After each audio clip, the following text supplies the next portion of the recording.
1 Raja-Raja pasalnya yang ke-19. Elia ke Gunung Horeb.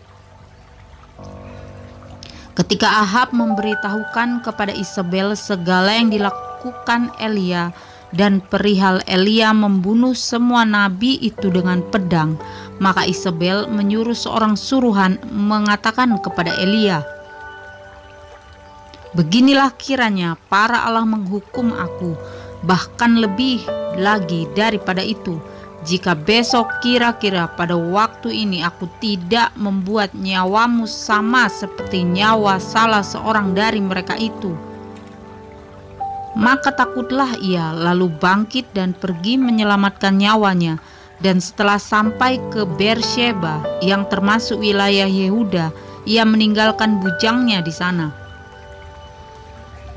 Tetapi ia sendiri masuk ke padang gurun sehari perjalanan jauhnya, lalu duduk di bawah sebuah pohon arar.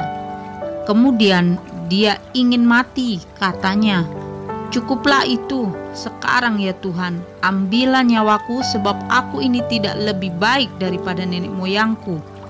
Sesudah itu ia berbaring dan tidur di bawah pohon arar itu. Tetapi tiba-tiba seorang malaikat menyentuh dia serta berkata kepadanya, "Bangunlah, makanlah."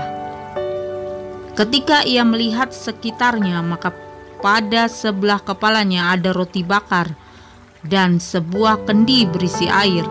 Lalu ia makan dan minum, kemudian berbaring pula.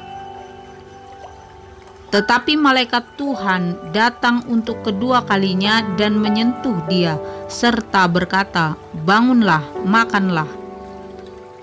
Sebab kalau tidak, perjalananmu nanti terlalu jauh bagimu." Maka bangunlah ia, lalu makan dan minum. Oleh kekuatan makanan itu, ia berjalan 40 hari 40 malam lamanya sampai ke gunung Allah, yakni Gunung Horeb. Allah menyatakan diri di Gunung Horeb. Di sana masuklah ia ke dalam sebuah gua dan bermalam di situ. Maka firman Tuhan datang kepadanya, demikian, "Apakah kerjamu di sini, hai Elia?"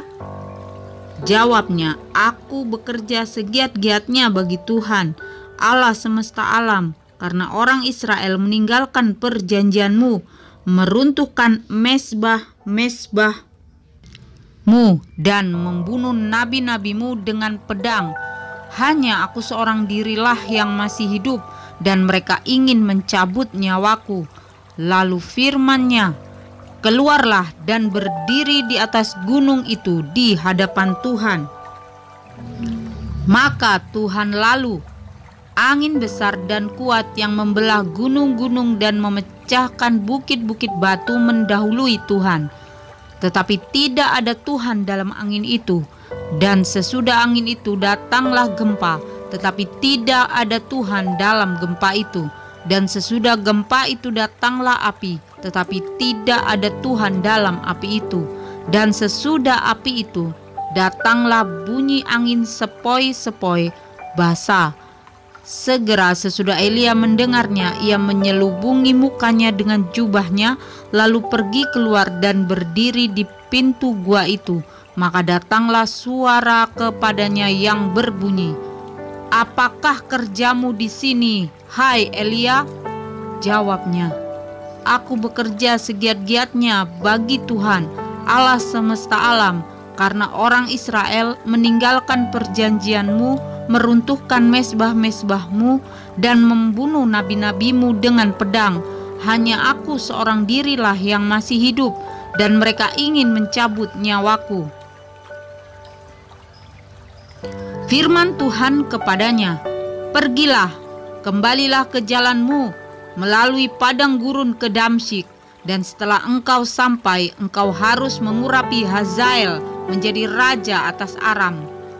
Juga Yehu, cucu Nimsi, haruslah kau urapi menjadi raja atas Israel. Dan Elisa bin Safat dari Abel Mehola harus kau urapi menjadi nabi menggantikan engkau. Maka siapa yang terluput dari pedang Hazael akan dibunuh oleh Yehu, dan siapa yang terluput dari pedang Yehu akan dibunuh oleh Elisa. Tetapi aku akan meninggalkan 7.000 orang di Israel, yakni semua orang yang tidak sujud menyembah Baal dan yang mulutnya tidak mencium dia. Elisa terpanggil. Setelah Elia pergi dari sana, ia bertemu dengan Elisa bin Safat yang sedang membajak dengan 12 pasang lembu, sedang ia sendiri mengemudikan yang ke-12. Ketika Elia lalu dari dekatnya, ia melemparkan jubahnya kepadanya.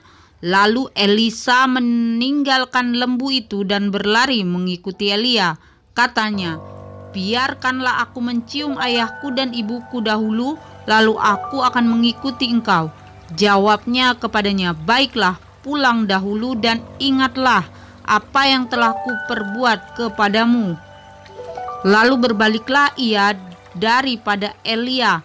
Ia mengambil pasangan lembu itu, menyembelihnya dan memasak dagingnya dengan bajak lembu itu sebagai kayu api. Ia memberikan daging itu kepada orang-orangnya, kemudian makanlah mereka. Sesudah itu bersiaplah ia, lalu mengikuti Elia dan menjadi pelayannya.